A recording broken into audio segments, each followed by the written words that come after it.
Então, boa noite a todos. Nós Boa estamos noite. iniciando hoje a leitura da Biologia da Crença. Esse grupo, só para deixar claro para todos, é um grupo quinzenal, né? Então, a nossa próxima reunião vai ocorrer no dia 23/11, sempre às 20 horas. Hoje, ao finalizar esta, nós já vamos procurar escolher uma ou duas pessoas para a próxima leitura, tá? Para que a coisa fique bem dinâmica. E a vantagem desse projeto nosso, né, dessa nossa aventura literária, é que a proposta dela não é fazer crítica do livro, é vivenciar experiências, né, com a leitura. Então, no livro anterior, que foi Você é o Placebo, né, nós começamos com um grupo bastante grande, terminamos o livro em 6 pessoas, né? E o rico para nós de toda essa leitura é que, assim, cada vez que a gente termina um capítulo, né, a gente abre o microfone para que qualquer um possa tirar dúvida, dar uma opinião, contar alguma história que se lembrou que está ligado àquilo que foi lido, enfim. Então, o propósito aqui não é que ninguém seja um literato, né, intelectual. O propósito aqui é compartilhamento realmente do entendimento pessoal e das nossas experiências de vida, né? Hoje, a Sálua e a Márcia Mori é que vão fazer a leitura. O prólogo vai ser a Sálua, é isso ou é o inverso? É a Sapa, né? Então, a Sálua vai ler o prólogo, que começa na página 15 do livro e vai até a página 19. Eu peço que todos fechem o microfone, né, com exceção da Sálua, logicamente, e quando ela terminar, né, na página 19, aí a gente abre e vamos todos conversar, e pode levantar a mãozinha, enfim. Então, Sálua, seja... Renato, Oi, posso só pedir uma coisa?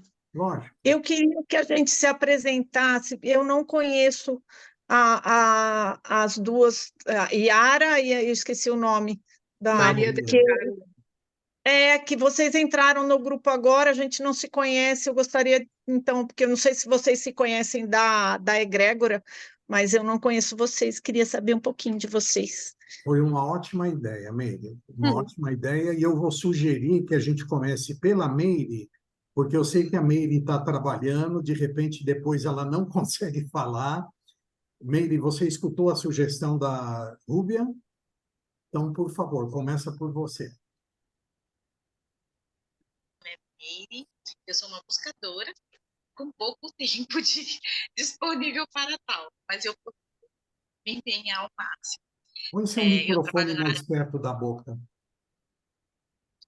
na área de educação, né? Eu sou professora de surdos de manhã e tarde e noite eu sou coordenadora pedagógica. Neste momento eu estou trabalhando na diretoria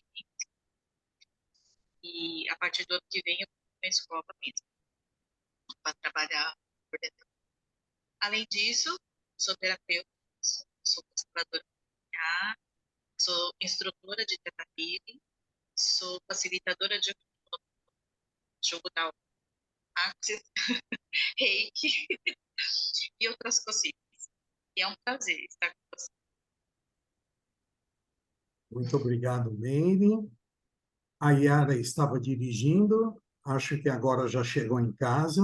Enquanto ela vai se conectando, vamos por ordem alfabética, seria a... Seria ela mesma. Peraí, alguém... não, a Cláudia, é a Cláudia. Cláudia Carvalho, por favor.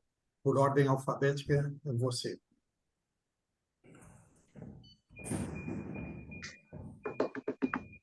Não estamos te ouvindo. Está me escutando? Agora sim. Eu sou a Cláudia Carvalho, já venho do grupo, né? E estou feliz de estar aqui com vocês. Seja muito bem-vinda. Para completar um pouquinho, a Meire, né, é quem está nos cedendo essa sala do Zoom e o canal do YouTube que nós vamos estar compartilhando o nosso vídeo chama Florescer com Meire, também é ela que está nos cedendo. Yara, você já consegue nos ouvir agora? Cheguei. Agora estou sem salva. Então, por favor, Yara, se apresenta para o grupo. Pois não. Meu nome é Yara, eu vim desse grupo através de uma amiga de vocês, né, chamada Dulcimara.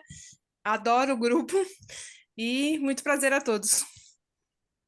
Vim Seja muito através do bem- grupo da Egrégora. seja Adoro muito tudo. bem-vinda. Yara, nós estamos gravando, tá? Depois vou compartilhar Certo? o link no grupo, tá? Hoje a Sálua e a Márcia é que farão as leituras, mas a Rúbia sugeriu que a gente se apresentasse, porque tem algumas pessoas novas como você, tá bom? Sim. Então, Tá bom. agora, pela ordem alfabética, é Inês. Nossa, eu cheguei no horário certo. Sim, Boa noite a todos. Meu nome é Inês, sou uma buscadora também, para entender a vida, entender quem sou, né? E as maneiras, né? Sempre que a gente estuda algo, a gente sai diferente, aproveita, né, um pouco desse conhecimento, vai tentando interiorizar. Eu acho que é o que todos nós queremos, conhecimento, compreensão, para ser um pouco mais leve, né? Tá podendo servir mais o mundo. O grupo de amigos, para mim, é fundamental, principalmente esse tempo que a gente promove coisas boas, né? Um conhecimento bom que vai acrescentar. Gratidão a todos, boa leitura. bem-vinda. Márcia Mori, por favor.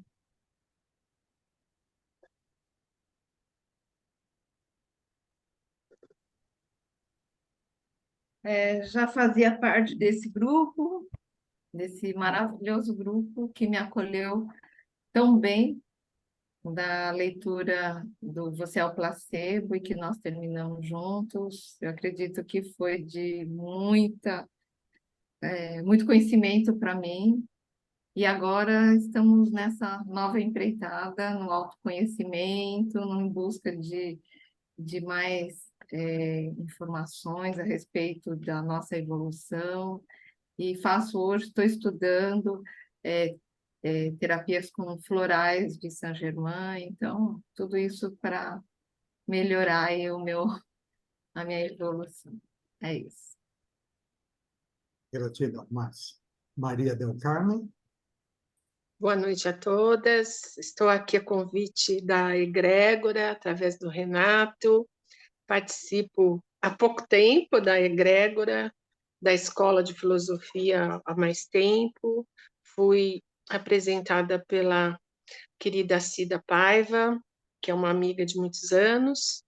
Sou profissional da área da saúde mental, atuo como psicóloga clínica já há 40 anos, atendo crianças, adolescentes, adultos, casais, e de várias, tanto da área corporativa, da saúde, né, a nível hospitalar e a nível empresarial também. E estou aqui porque gosto muito de ler, de estudar, é o meu lazer. Isso me gratifica muito, é a minha higiene mental. Gosto muito da busca do conhecimento e estou o tempo todo buscando isso. Isso me ajuda a recarregar as energias. É isso. É um prazer conhecê-las. Muito bem-vinda, Maria. Bom, pela Obrigada. ordem, sou eu agora, Renato Ferreira. Sou um encontrador, né? Algumas de vocês falaram que são buscadoras, né? Eu já busquei muito, hoje eu estou vendo que eu encontro, né? Encontro pessoas como vocês, com um propósito semelhante, né? No grupo anterior, nós começamos com mais de 30 pessoas, né? E no decorrer, né, esse grupo se fechou em 6 pessoas, e até num exercício assim de alter ego, nós batizamos o grupo de The Chosen, que era Os Escolhidos, né? Porque Uhum. a gente achou que era muito... O universo tinha tramado para que ficassem aquelas pessoas. A gente chorou muito, a gente riu muito, a gente compartilhou coisas boas e coisas tristes, enfim. E vocês vão perceber que a riqueza desse grupo vai ser isso, sabe? A gente vai se tornar uma turma de amigos muito próximos e que vamos ter coragem, às vezes, até de compartilhar coisas que a gente mesmo não imaginava que seria capaz de compartilhar. Então, é uma honra estar junto com vocês. Espero que uma hora venha um outro rapaz aí para para estar junto comigo nessa. Rúbia, por favor. Bom, boa noite. Eu sou a Rúbia, eu sou médica de formação. Entrei no primeiro grupo a convite da Patrícia, né? E assim, é verdade, o grupo se tornou um grupo muito especial, né? Um grupo de amigos. Estou muito feliz, né, com a entrada de vocês, das participantes novas. Eu espero que vocês realmente venham a compor o grupo. Estou muito feliz também com o início de um novo livro. Isso hoje eu estou numa alegria muito especial por estar começando um novo livro com vocês. Eu acho que a gente sempre tem uma troca de experiência muito, muito interessante, a gente sempre está aprendendo, né? E eu estou sempre aprendendo com vocês, com certeza. Tô muito contente hoje. Gratidão, Rúbia, pela jornada. Sálua, por favor. Boa noite a todos. Meu nome é Sálua, também sou médica e venho procurando respostas, né, para as muitas perguntas. E esse grupo, né, que já vem lá da Egrégora, me traz respostas para muitas perguntas. E esse livro, né, ele vai me trazer mais respostas. Então, eu sou uma buscadora, que nem algumas falaram. Quero ser também essa que está encontrando, que nem o Renato falou, né? Uma encontradora, existe essa palavra? Acho que não existe. Mas, na verdade, a gente está querendo apenas aprender para lidar com tudo que a gente vê aqui na vida da gente, né? É importante aprender cada dia mais para colocar em prática, para levar transformações necessárias a cada um de nós. Só aprendendo, não há outra forma, né? E é um prazer estar nesse grupo, permanecer nesse grupo e ver que todos estão aqui juntas e mais 2 ou 3 se somando. Que bom! Não serão mais 6, seremos 9. Que bom! Gratidão, Sálua. E como você vai ler, se você conseguir se aproximar um pouquinho mais do seu microfone, vai ser legal para nós, tá? Soninha, por favor. Boa noite a todos. Eu sou uma eterna buscadora. Há 7 anos resolvi virar a chave da minha vida e encontrei pessoas tão especiais como o Renato, a Inês e a família da Egrégora que transformaram a minha vida. Eu, diferente da Maria, não gosto de ler, né? Já gostei muito, mas hoje não gosto de ler. Mas a leitura do placebo, que demorou quase 2 anos, para mim foi fantástica, sabe? Eu aprendi que acompanhar vocês na leitura e receber esse grande aprendizado de todos vocês, a experiência de vida de cada um de vocês, tem agregado muito à minha vida. E hoje acredito que eu posso ser uma pessoa um pouquinho melhor. E cada vez mais. Por isso, é um prazer enorme estar aqui com você, recebendo essas pessoas lindas que entraram no grupo agora. Sejam super bem-vindas e espero que eu venha agregar também. Gratidão, Renato, pessoal. Gratidão, Sônia. Então, pessoal, nós iniciaremos agora a leitura do livro A Biologia da Crença, Bruce Lipton, e a Sálua vai começar pelo prólogo, página 15. Por favor, Sálua. Gostaria de saber se estão me ouvindo bem agora. Melhorou? Não melhorou? Não. Está bem Está distante. muito baixinho, Sala.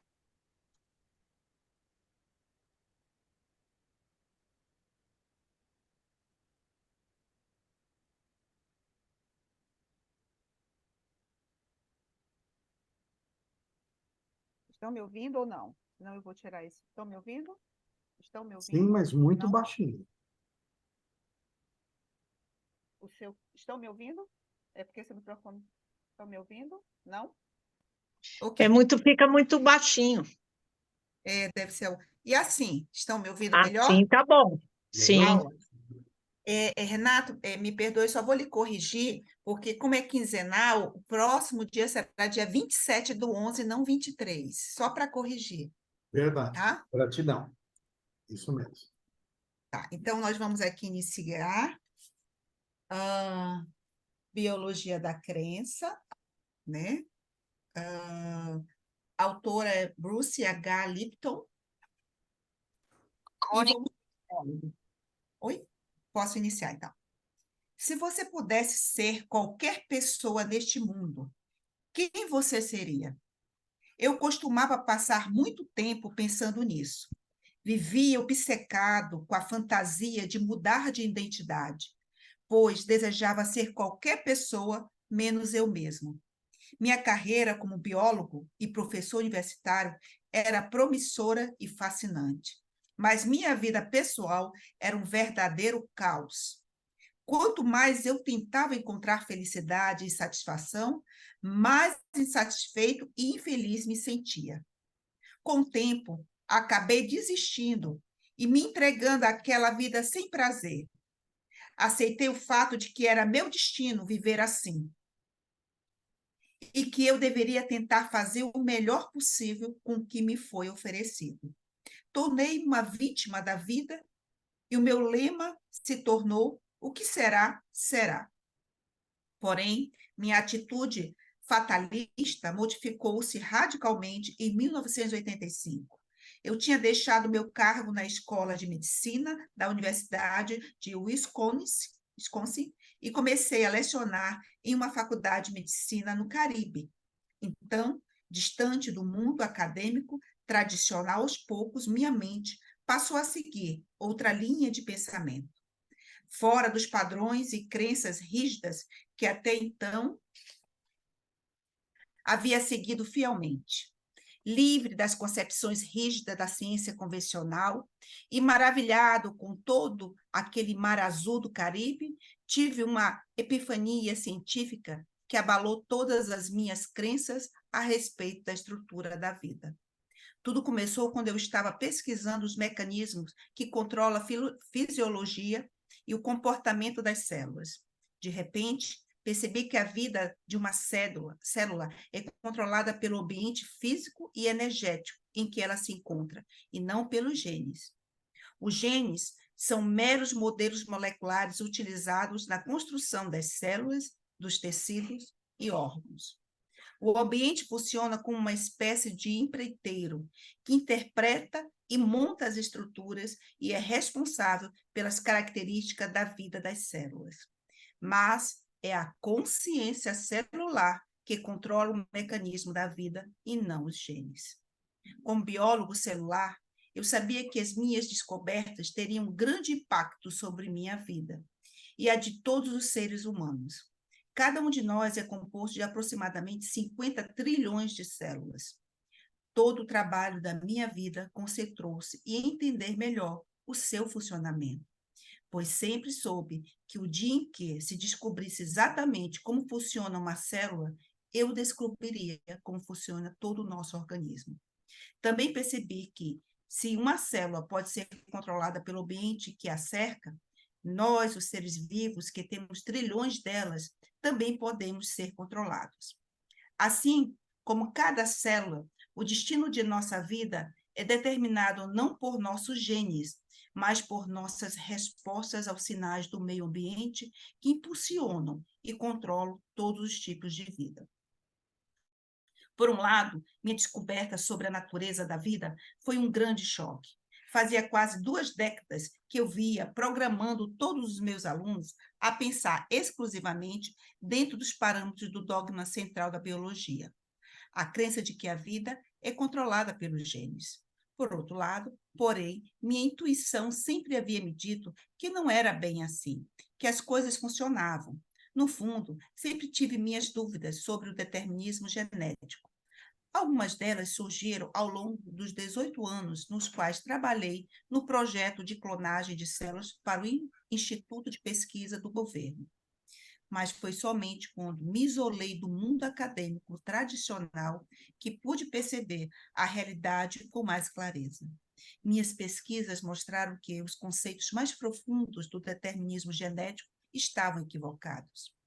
Minha descoberta sobre a essência da vida não apenas confirmou minhas pesquisas, como também colocou em xeque outra crença que eu vinha incutindo na mente dos meus alunos, que a medicina alopática é a única que merece consideração.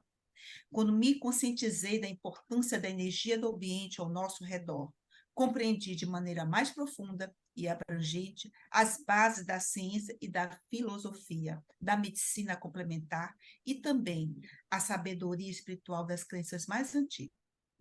E passei a ver a alopatia com outros olhos. Aquele momento de descoberta também me abalou porque contrariou todas as minhas crenças de que meu destino era ser uma pessoa infeliz. Não há a menor dúvida de que nós, seres humanos, temos a capacidade de nos apegar a falsas crenças e a defendê-las com unhas e dentes. E os cientistas não estão imunes a isso. Nosso desenvolvido sistema nervoso, aliado a um potente cérebro, é uma prova de que a nossa consciência é muito mais complexa do que o simples universo celular. Quando nossa mente se concentra em determinado assunto ou objeto, captamos e sentimos o ambiente de maneira muito mais abrangente do que as células, pois elas possuem consciência mais restrita e reflexiva do que a nossa. Fiquei extasiado com a ideia de poder alterar meu destino modificando minhas crenças. O simples fato de perceber que este novo ramo da ciência poderia me fazer passar de mera vítima a co-criador trouxe-me um grande alívio.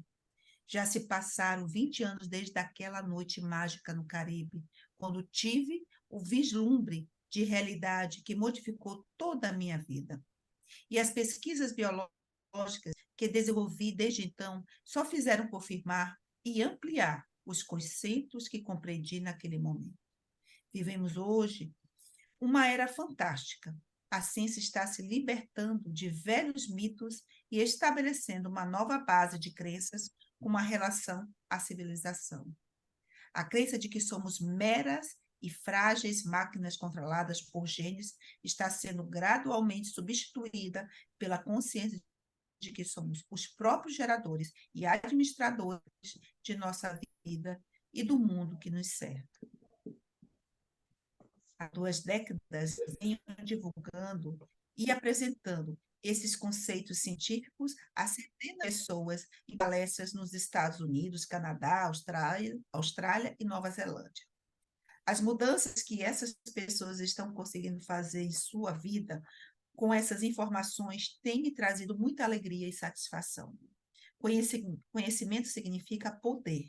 Consequentemente, o conhecimento sobre o ser nos dá poder sobre nós mesmos e sobre nossa vida. E é precisamente esse conhecimento que eu ofereço a você neste livro, A Biologia da Crença. Espero que, ao ler essas páginas, você compreenda que muitas das crenças que impulsionam e controlam sua vida não são reais, e sim conceitos limitadores e que passe a querer modificar.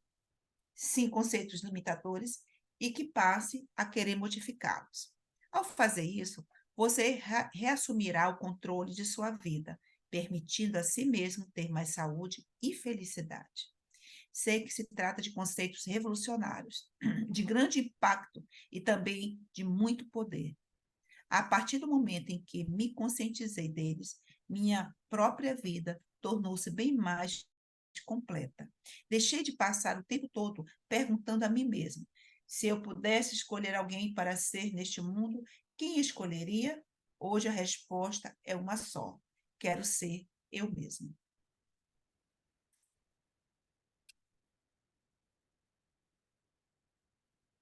Assim nós terminamos o prólogo, e eu não sei se alguém gostaria de falar, mas poderia eu falar, Renata, alguma coisa? Sim, você tem o direito de ser a primeira. Ah, tá. Não, o fascinante é a descoberta que ele fala por várias linhas de que o gene não controla o nosso destino. Ele existe, né? Mas quem controla é o ambiente, e a nossa consciência é capaz de nos fazer administrar o nosso destino. Isso é fabuloso. Por quê? Por exemplo, se você tem um gene que te determina uma determinada limitação, né? Será que, se eu trabalhar a minha consciência, o meio ambiente, eu modifico as minhas células, conscientizo desse poder que eu tenho, e aí consigo, no mínimo, melhorar, né? A proposta pode ser até a modificação completa da situação, mas, no mínimo, melhorar. Isso é fascinante, porque, como trabalhando na medicina, nós temos muito isso. Você é uma herança genética, essa sua situação é herança genética, e você vai tomar medicação, por exemplo, mas não vai poder mudar, porque faz parte da sua genética. E aqui está colocando que o determinismo não é do gene somente. O determinismo pode ser pela minha conscientização, pelo ambiente. E aí eu posso me tornar uma pessoa melhor. É isso que eu entendi. Muito bom. Antes E aí da eu gente continuar, deixa eu dar boa noite para a Lourdes, que entrou aí agora. Boa noite, Lourdes. Está nos ouvindo? Sim, senhor. Lourdes, Boa noite por a favor, todos. se apresente ao grupo para que as pessoas te conheçam. Bom, deixa eu ver o grupo aqui. Oi, pessoal. Meu nome é Lourdes, sou analista corporal, participo da Egrégora Gratitude, fico lá só ouvindo, de vez em quando dou um espetáculo lá, meio feio, mas vida que segue. E também estou nas aulas da filosofia. Obrigado É por isso. estar conosco, Lourdes. Preciso te informar que nós estamos gravando, tá? Sim, eu vi. A Sálua já acabou de ler o prólogo do livro, tá? Depois, se você tiver oportunidade, seria legal você poder ler para estar acompanhando. E ela acabou de fazer o comentário dela, eu vou abrir para alguém que queira comentar alguma coisa sobre esse prólogo. Quem que levanta a mãozinha para falar primeiro? Bom, Se... eu não ouvi o prólogo, mas o que ela falou, eu concordo em gênero, número e grau. Você não é mais um número. Você não é simplesmente o que veio de antes, agora formou você e você é assim e está tudo fechado desse jeito, né? Não é um contrato fechado, vamos dizer assim, né? Eu vejo que tem essas portas que a gente tem que saber acessá-las. Eu entendo dessa forma, né? E abrir novas possibilidades para a vida da gente, né? Tô tentando ir por aí. Eu acredito que esse livro vai ajudar bastante a gente. Me perdoe, eu me atrapalhei aqui, acabei chegando atrasada, mas eu não quero perder esse livro, não. Seja bem-vinda. Bom, enquanto Ótimo. vocês vão se preparando para levantar as mãozinhas aí, eu vou dizendo para vocês que, assim, nós precisamos, né, de pessoas que tenham a coragem de tomar uma decisão como o Bruce, no caso, tomou, né? Ele estava insatisfeito com a vida dele, Óbvio que muita gente pode falar assim, tá bom, mas aí o cara muda para o Caribe, lá no Caribe até eu acho um propósito de vida, né? Mas não é só mudar para o Caribe, né? É um homem catedrático, né? Um homem de uma experiência na área da biologia gigante. Então, este cara estar procurando o que ele realmente é, né? E ir para o Caribe, aí torna, né? O universo deixa tudo preparado para que ele acabe realizando essa obra e nos mostrando que a gente passou uma vida inteira entendendo que nós somos um fator genético, né? Entendendo que eu tenho os genes dos meus antepassados, né? Mas quem forma a minha personalidade, né? São as minhas células que estão se adaptando no ambiente onde eu estou vivendo, nas situações onde eu estou vivendo, né? Então, os genes, segundo ele, podem até formar a nossa constituição física, né? Algumas características do nosso caráter, enfim. Mas o nosso comportamento realmente e quem nós seremos e somos, né? As células vão se adaptando ao ambiente que a gente está vivendo. Maria Del Carmen, por favor, pode falar.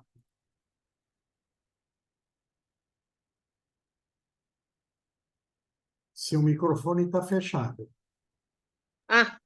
Agora, estão me ouvindo? Sim. Tá. Eu acredito que o título tenha tudo a ver, né? A biologia da crença, porque a gente está sempre ligado às crenças, e as crenças, elas são limitantes, né? E o cérebro, né, a nossa constituição, principalmente, eu acho que de um tempo para cá, nossa biologia, ela passou por muitas mutações, muitas mudanças. E nós estamos dentro de um momento em que cada vez mais, né, isso vem acontecendo e a gente percebe isso nas novas gerações, como elas estão chegando a esse mundo.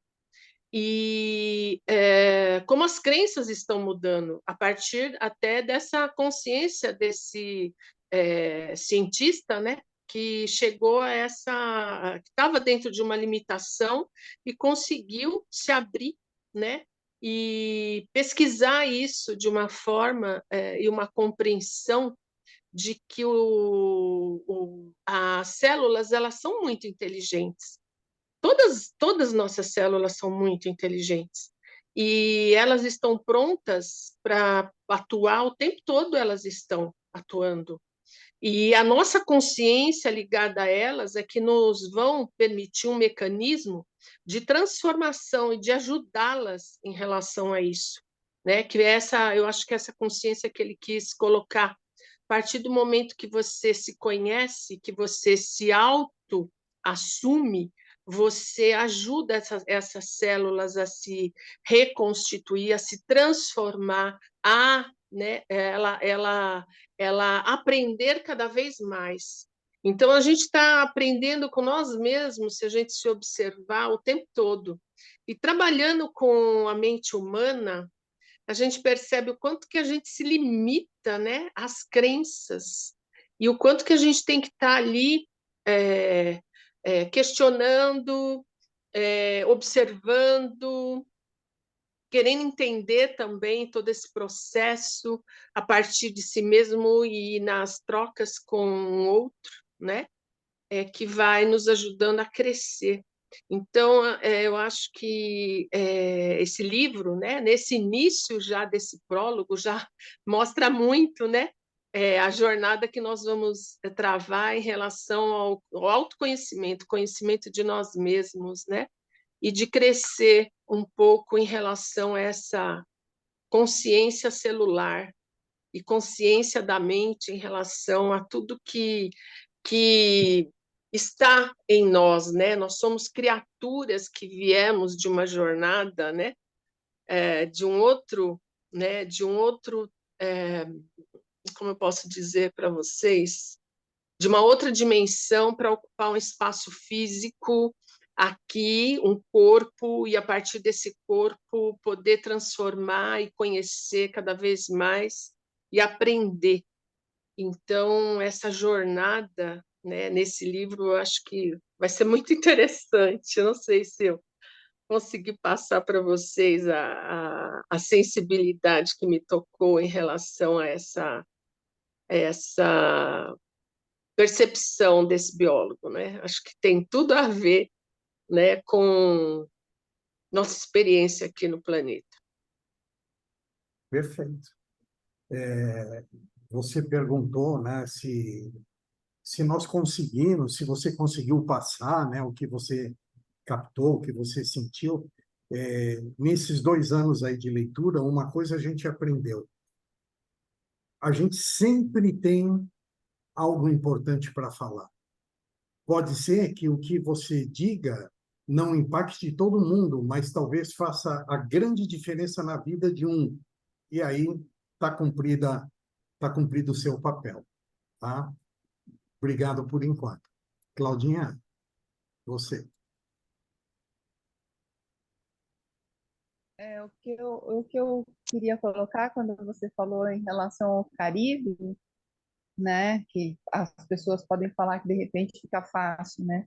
Mas o que eu penso é o seguinte, que quando você está bem, qualquer lugar é bom. Você transforma esse lugar.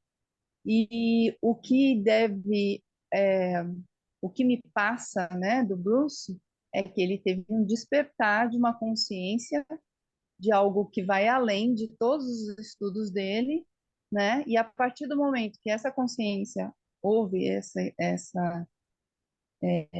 despertar, não importa se ele estivesse no Caribe, onde ele estivesse, ele talvez fosse caminhar por essa linha, né?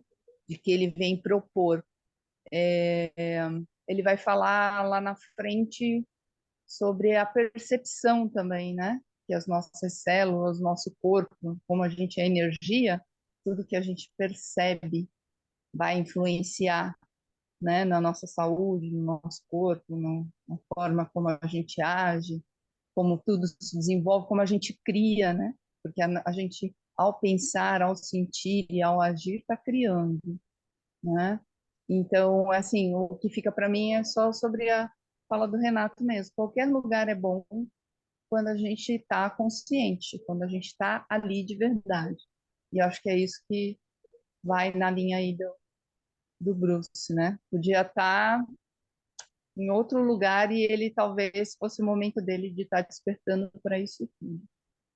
Principalmente se ele É tivesse em Biúna, né? Olha, eu vou dizer para você que o contato com a natureza é um movimento também de vibração e percepção que altera e melhora a gente, né? A gente, quanto na vida corrida, às vezes, quantas vezes a gente sai de São Paulo um pouquinho, pega um pouquinho uma estrada, né? Ou de São Paulo, ou de qualquer lugar, pega uma estrada e você já muda, né? A sua energia já muda, a sua percepção muda, você fica bem, aí você, né? Você sai um pouquinho da sua rotina, a gente fica super bem, não fica? Então, imagina quando você tem um contato com a natureza, né?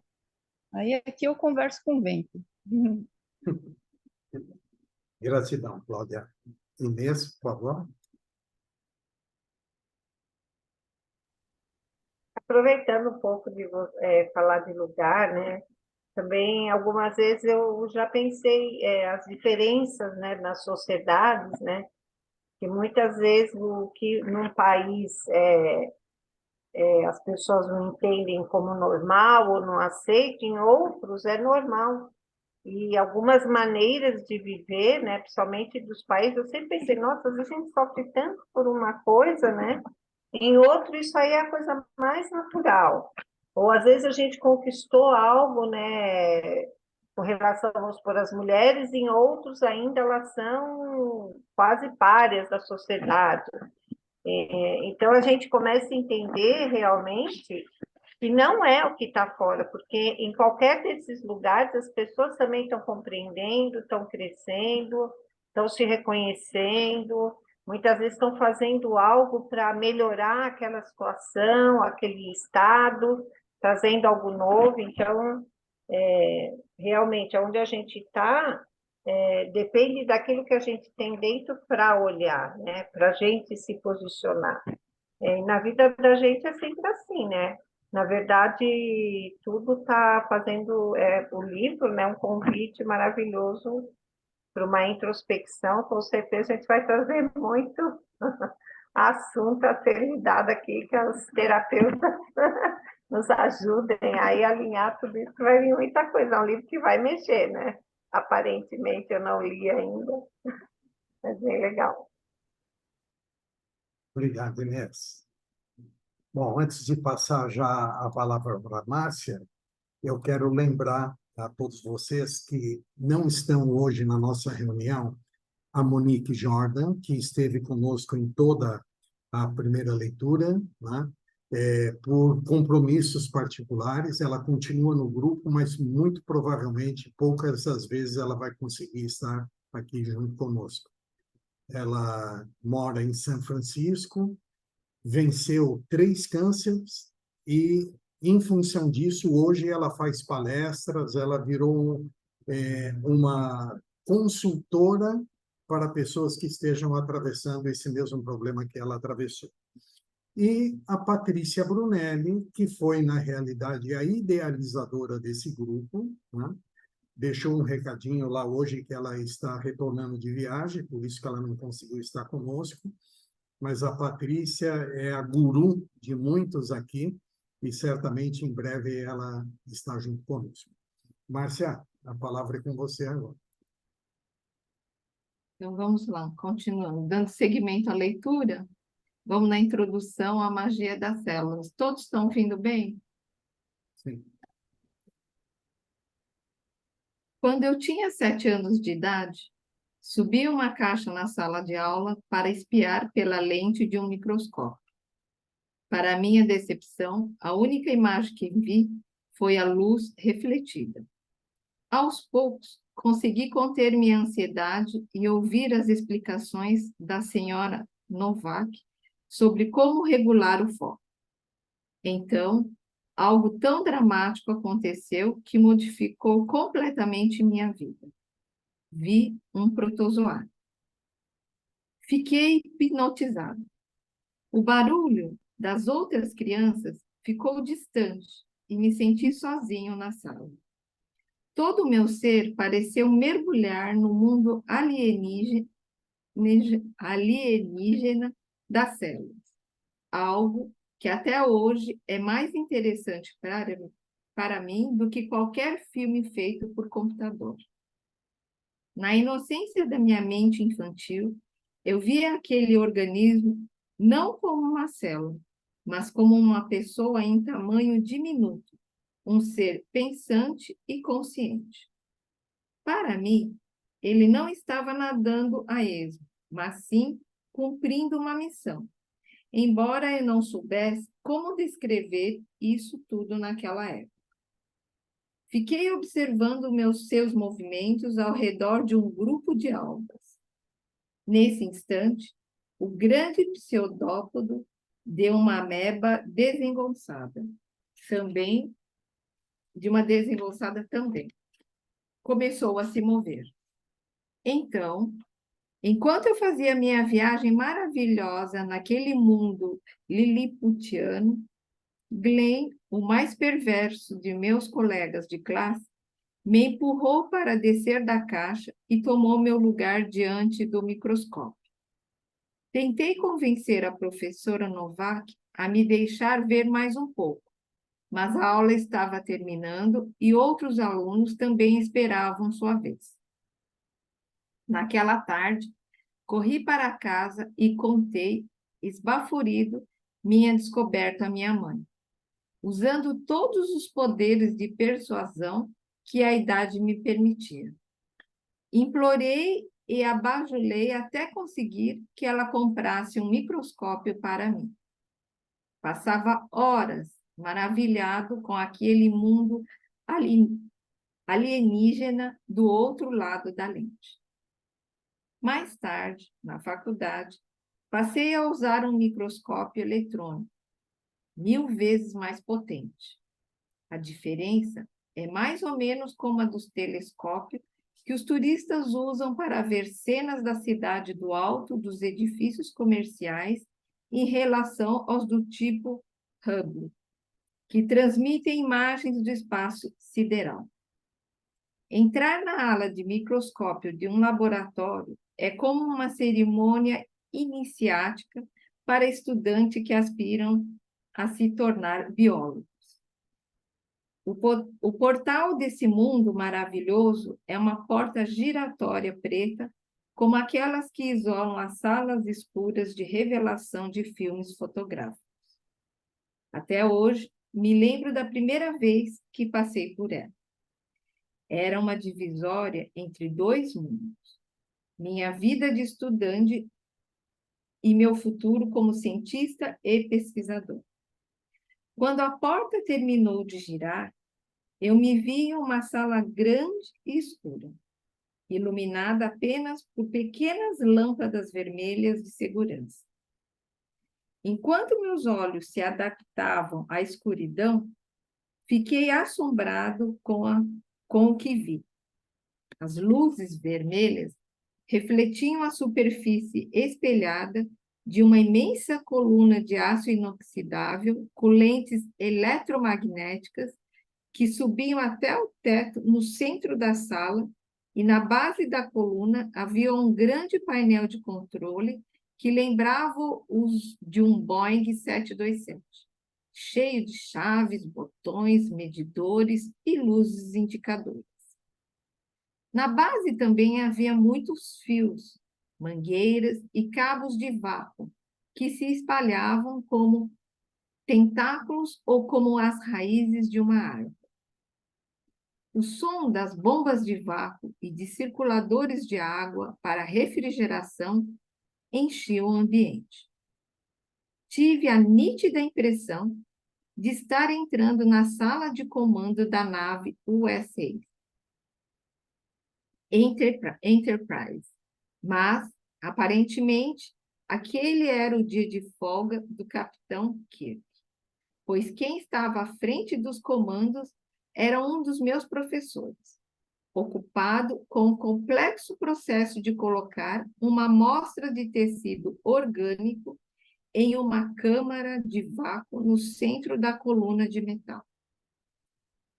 Enquanto os minutos passavam, comecei a ter a mesma sensação que tive aos 7 anos de idade, quando vi uma célula pela primeira vez. Finalmente, uma imagem verde fluorescente surgiu na tela. Mal se podia distinguir as manchas escuras do plasma. A imagem estava ampliada em 30 vezes seu tamanho original.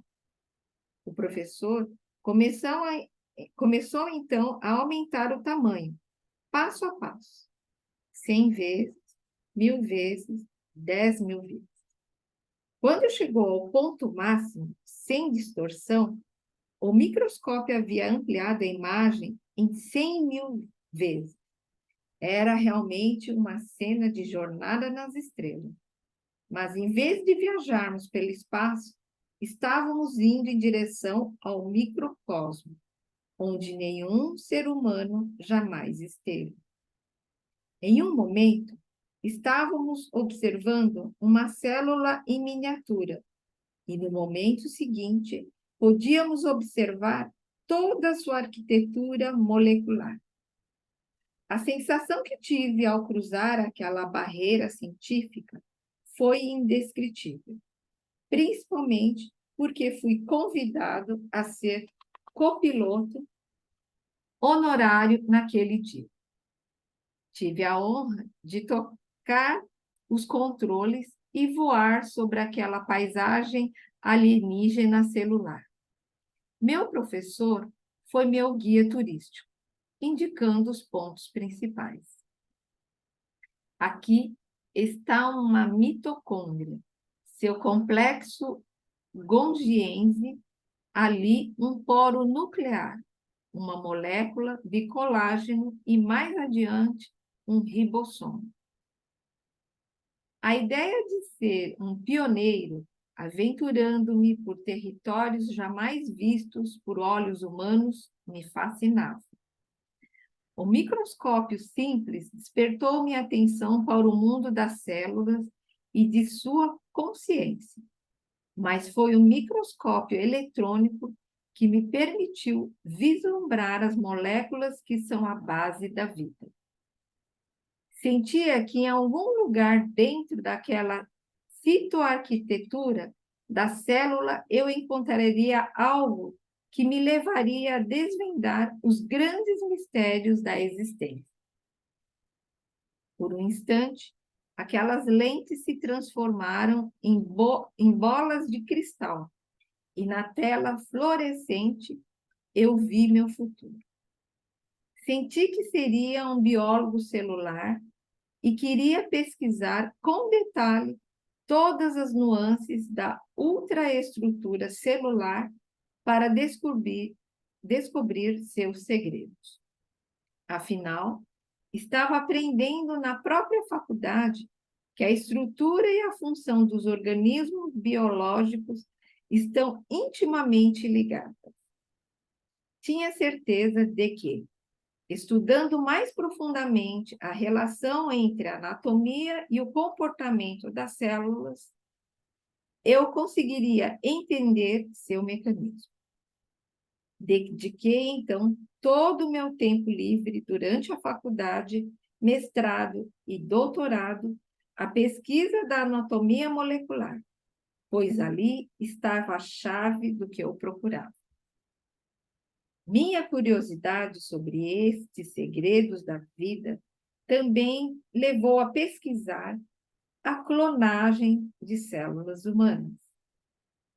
10 anos após meu primeiro contato com um microscópio eletrônico, eu me tornara um membro do corpo docente da Escola de Medicina da Universidade de Wisconsin, internacionalmente reconhecido por minhas pesquisas sobre clonagem de células-tronco e respeitando dentro da faculdade por minhas habilidades de professor. Eu utilizava microscópios eletrônicos ainda mais poderosos que me permitiam visualizar imagens tridimensionais de organismos vivos para observar bem de perto a base da vida. Embora as ferramentas agora fossem mais sofisticadas, meus objetivos ainda eram os mesmos. Jamais perdi a convicção adquirida aos 7 anos de idade, ao ver pela primeira vez a imagem de um protozoário em um microscópio. A vida das células tinha que ter um propósito. A única coisa que permanecia sem propósito era a minha vida pessoal. Não acreditava em Deus, embora deva confessar que, quando imaginava a possibilidade de sua existência, a figura que surgia em minha mente era sempre a de um grande e perverso controlador com senso de humor deturpado. Eu era, afinal, um biólogo tradicional, para quem a existência de Deus era uma questão totalmente irrisória. Considerava a vida mera consequência do acaso, como a sorte no jogo. As probabilidades dos resultados genéticos são as mesmas de um dado rolando sobre uma mesa. O lema de nossa profissão, desde a época de Charles Darwin, era: Deus? Não precisamos de um Deus. Não que Darwin negasse a sua existência. Ele simplesmente afirmava que o acaso, e não a intervenção divina, é o verdadeiro responsável pela vida na Terra. Em seu livro, A Origem das Espécies, publicado em 1859, Darwin afirma que as características individuais são passadas dos pais para os filhos e que estas são fatores hereditários que controlam a vida de todos nós. Essa afirmação levou os cientistas a uma busca frenética para dissecar todas as partes que compõem as moléculas em uma tentativa de decifrar os mecanismos hereditários responsáveis pela vida. A pesquisa chegou ao fim 50 anos atrás, quando James Watson e Francis Crick descreveram a estrutura e a função da espiral dupla do DNA, o material do qual os genes são feitos. Os cientistas finalmente entendiam os fatores hereditários que Darwin mencionou em seus manuscritos no século XIX. Os jornais anunciaram a nova engenharia genética, a promessa de bebês com características programadas e os medicamentos milagrosos. Até hoje me lembro das manchetes daquele dia memorável em 1953. Descoberto o segredo da vida.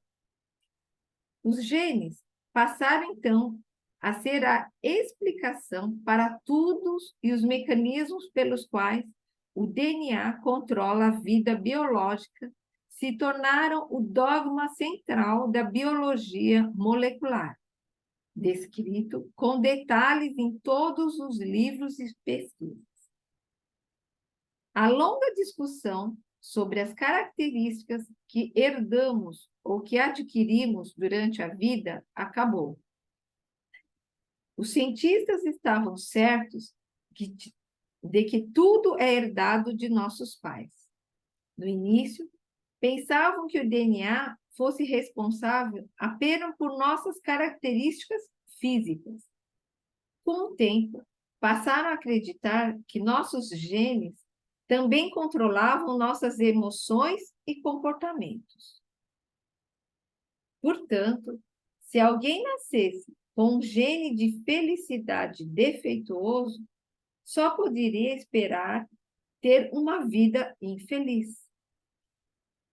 Eu me considerava uma dessas pessoas, uma vítima da fatalidade de ser um gene de felicidade mutante ou mesmo ausente.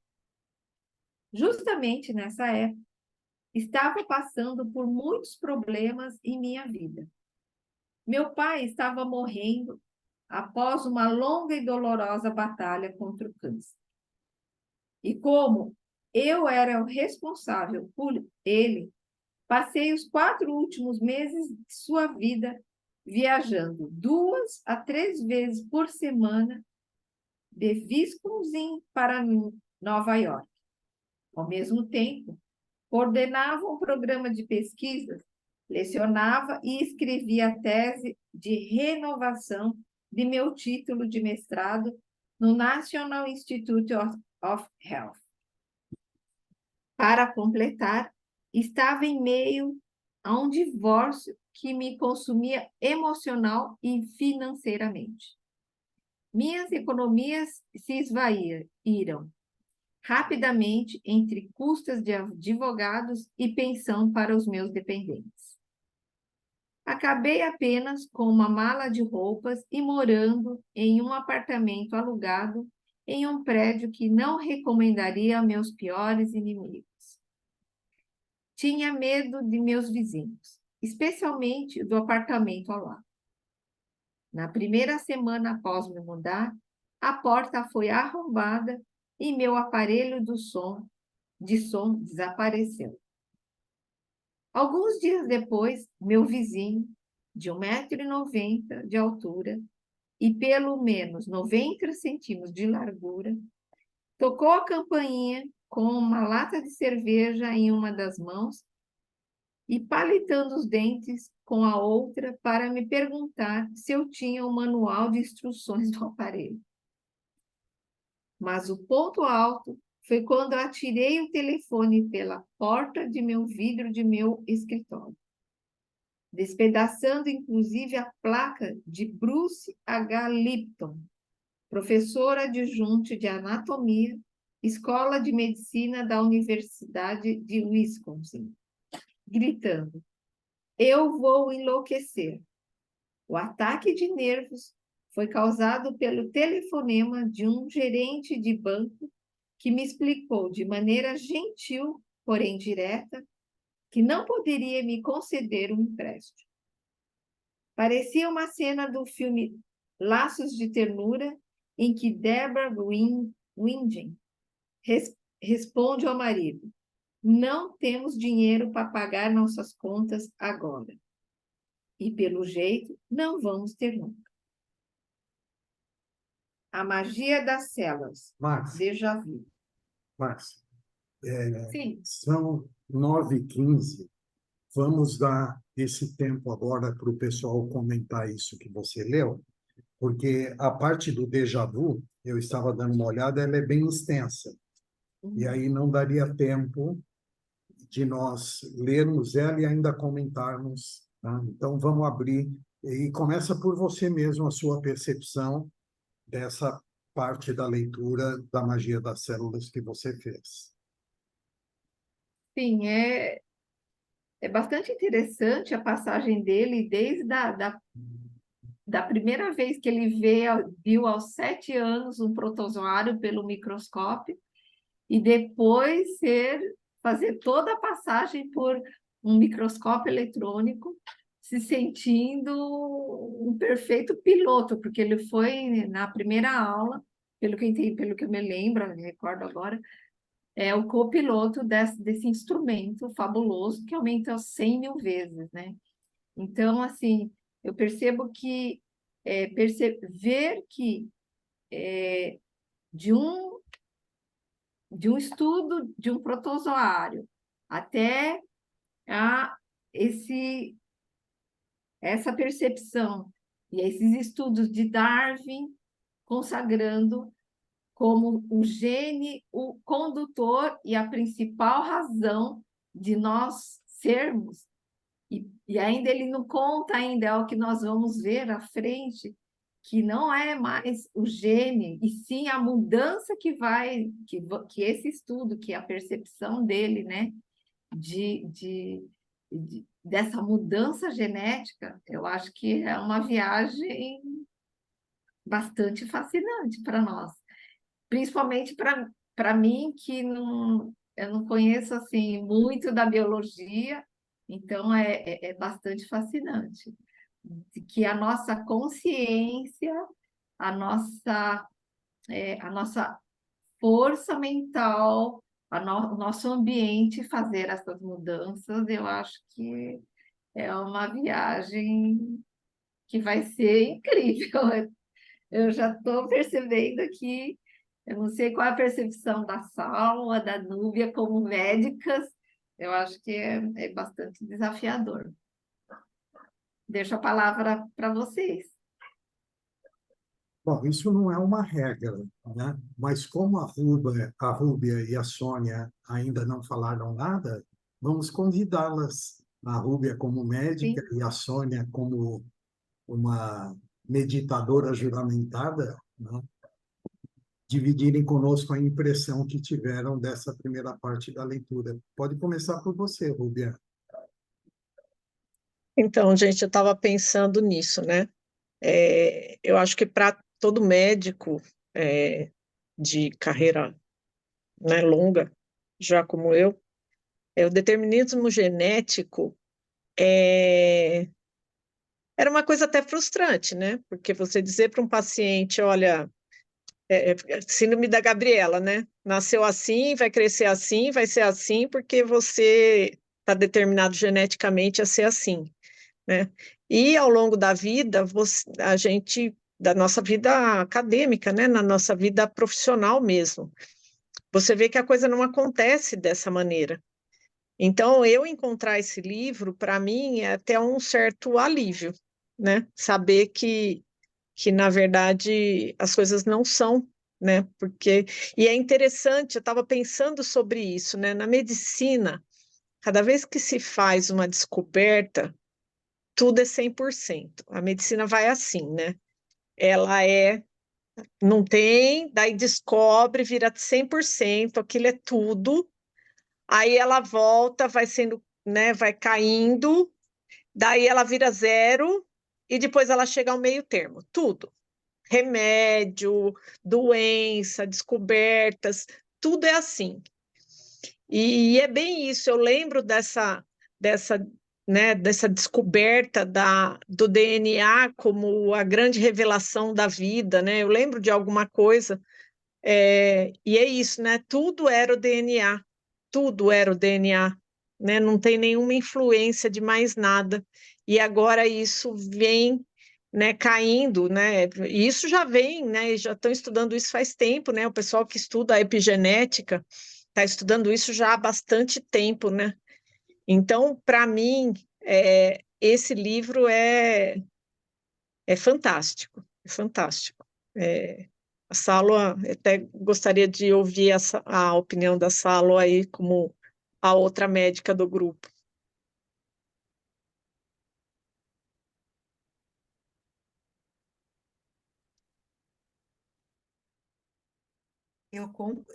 Era a Sônia, mas falarei eu, então.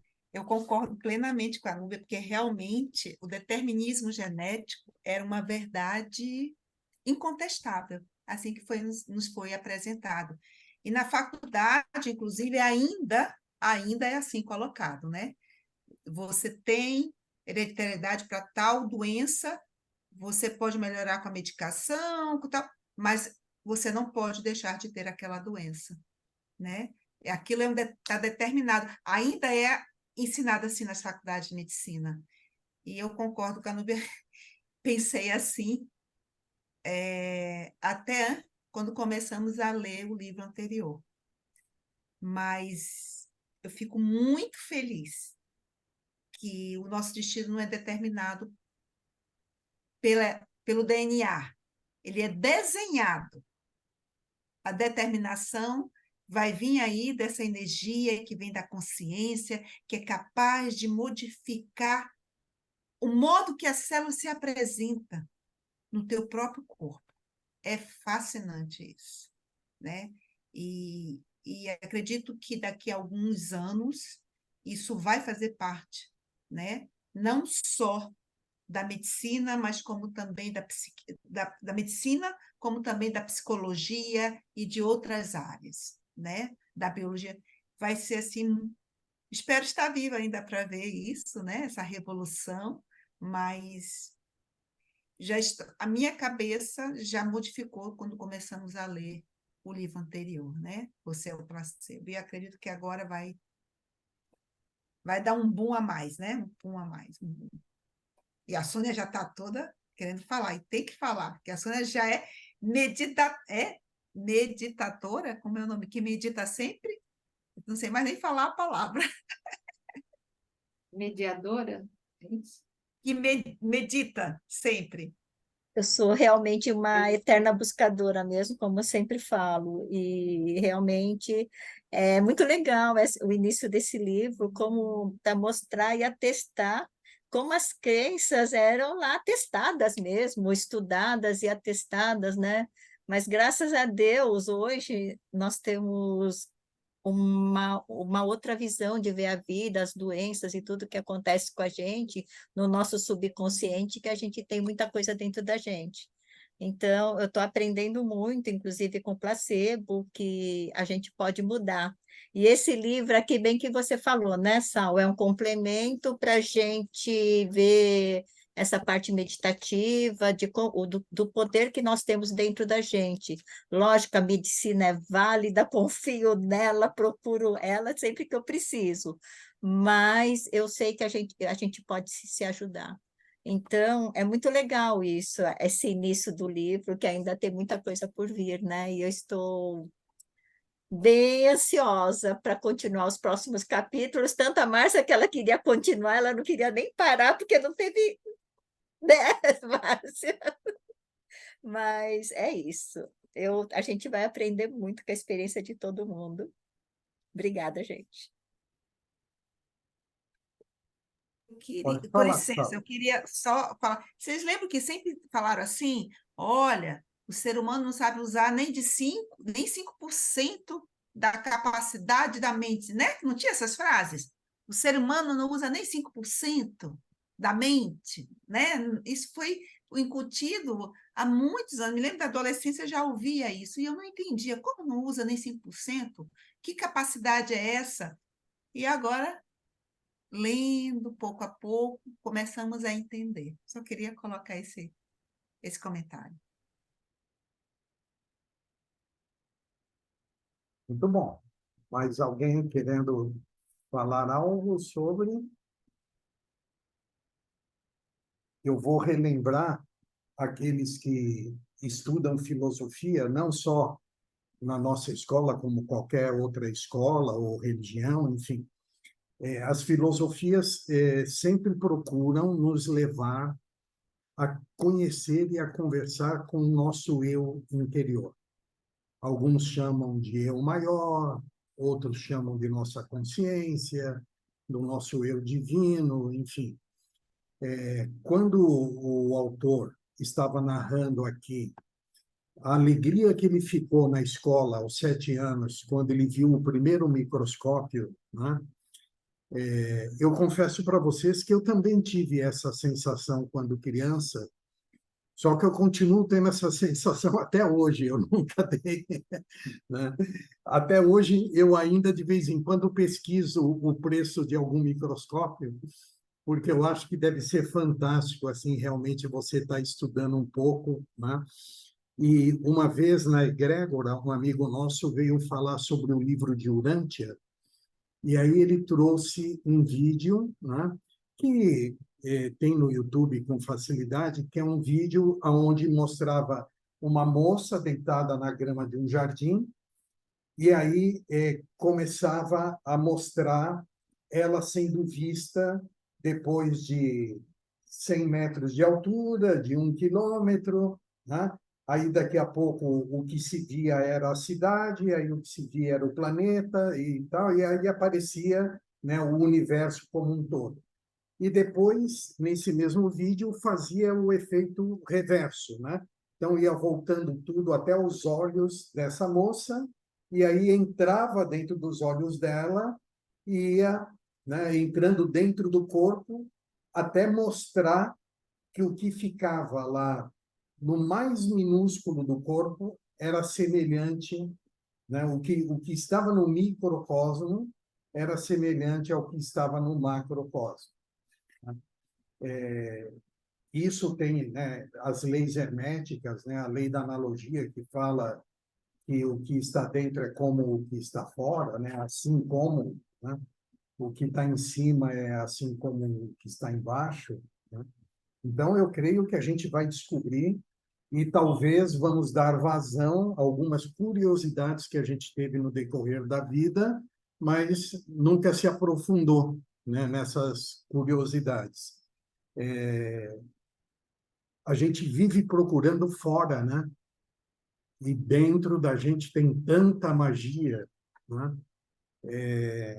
A gente estuda, né, bem por cima, né? A gente estuda como ser adâmico, ser o primeiro homem, né, na face da Terra, e nem nos damos ao trabalho de procurar entender da primeira célula que foi possível se gerar para se juntar a outras células para chegar no primeiro, né, no primeiro animal, no primeiro ser vivo, enfim. Então, mais alguém gostaria de completar? Se não, eu vou. Pode falar, Sala. Me chamou a atenção também aqui quando ele falava que ele não acreditava em Deus. Ele não colocou esse comentário à toa. Imagino que imaginei ao longo do livro que isso tem uma importância, porque ele se considerava um homem infeliz, mas ele não acreditava em Deus, numa energia superior que pudesse estar comandando esse microcosmo, cosmo, né? Da onde que vem essa energia toda que movimenta todas as células, né? Todas as estruturas dentro dessa célula. E isso aqui é muito importante, porque acreditar em Deus é acreditar numa energia divina capaz de nos proporcionar a vida, né? Isso é muito importante. Eu queria só colocar. Tanto que quem acredita e tem fé, não importa a religião, em geral, é menos infeliz. Vou colocar até assim. Em geral, é menos infeliz.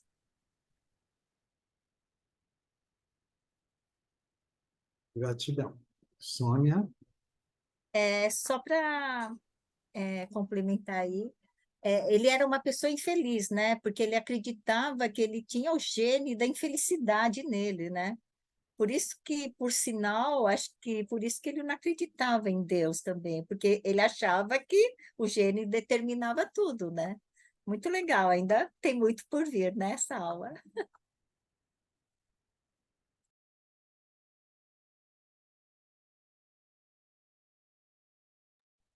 Quantos de nós não temos esse sentimento, né, de que vitimista, né, de um gene, por que que o outro consegue e eu não consigo, né? Enfim.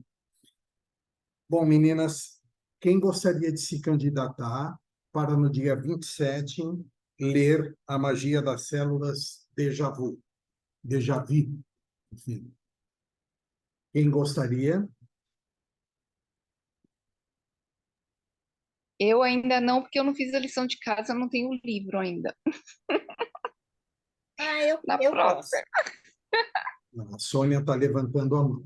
Então, Sônia, olha, da página 27 até a página 32. Tá bom.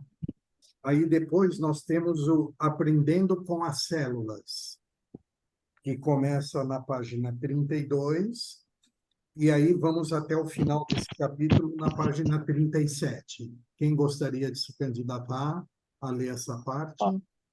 Rubem? Olha, quando eu comprar o livro, eu vou me candidatar também. Perfeito. Eu gosto. Eu quero perguntar se seria interessante eu também ler Você ao Placebo, para poder estar ajudando, né, acompanhando essa etapa, né? Porque eu vi que algumas pessoas falaram isso, né? Como se fosse, não sei, uma continuação, né, de um trabalho, ou melhorar um entendimento, um livro ajudar no outro. E vocês me aconselham? Olha, é óbvio que você aproveita muito a leitura de Você ao Placebo. Não precisa ficar na dependência de ler um para fazer essa leitura, porque são obras com propostas totalmente distintas, né? Mas é óbvio que é um excelente livro, a gente adorou ler, colhemos muito proveito dele. Se você tiver a oportunidade, certamente é uma boa leitura. Olha, está sendo gravado. Onde fica? Porque vai ter, ou você, o placebo deve estar gravado e Não, está em não algum está. lugar, não? Não, nós não fizemos isso de forma particular. Quando alguém não ia poder vir, aí a gente gravava e passava para aquela pessoa, mas não no formato que nós estamos fazendo agora. Sinto muito, Lourdes. Tá. Bom, Mas agora o formato que está sendo feito agora, como que é? Grava e fica em algum lugar ou não? depois eu vou colocar o link lá no grupo, para aí quem não pôde estar presente vai poder assistir e quem quiser rever, né? Então eu vou colocar lá no grupo mesmo da Biologia da Crença o link de toda a gravação nossa. E vai se manter lá, ele não vai, assim, com o tempo evaporar, é isso? Não, ele Vai vai estar num continuar. canal, ele vai estar num canal do YouTube. Então, o dia Tá, que você entrar lá e acessar, você vai conseguir assistir, tá ótimo, tá? perfeito. Eu vou ver se eu adquiro os 2 livros e fazer leitura dinâmica. Tô Pela brincando. Amazon, o Esse, Biologia esse, custa R$ 47, eles te entregam no dia seguinte sem cobrar frete.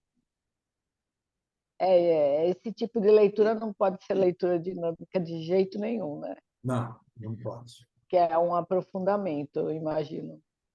E eu gosto muito disso. Rubia, então, confirmando contigo, você vai ler Aprendendo com as Células, da página 32, e vai até o final desse capítulo, Tá bom, na página 37. Tá? tá jóia. E aí, obviamente, se no dia nós sentirmos que foi rápido e que sobrou tempo, né, aí a gente elege mais um e continua a leitura, enfim. Mas, pelo menos dessa forma, a gente já sabe que vai, né, dando sequência ao estudo. Então, eu vou depois deixar lá marcado no grupo, que é no dia 27, como a Sálvia falou, dia 27/11, né? A próxima segunda-feira, não essa que vem agora, a outra. Foi uma honra muito grande estar com vocês, um prazer enorme, tenho certeza que vamos aproveitar muito essa companhia maravilhosa de todas. Tá? Se alguém quiser falar algo, vamos encerrar por hoje. Tá? Então, uma boa noite. Só, pessoal. Boa noite, Boa pessoal. noite. Obrigada. Boa noite, Boa gente. noite. Boa noite, Obrigada pessoal. por hoje. Márcia, Obrigada. Márcia, Oi, eu Cláudia. mandei um recadinho para você no WhatsApp. Ah, tá bom. Depois você vê. Também quero ver. Boa noite. Curiosidade. Boa noite, gente. Paz profunda. Beijo. Tchau. Tchau.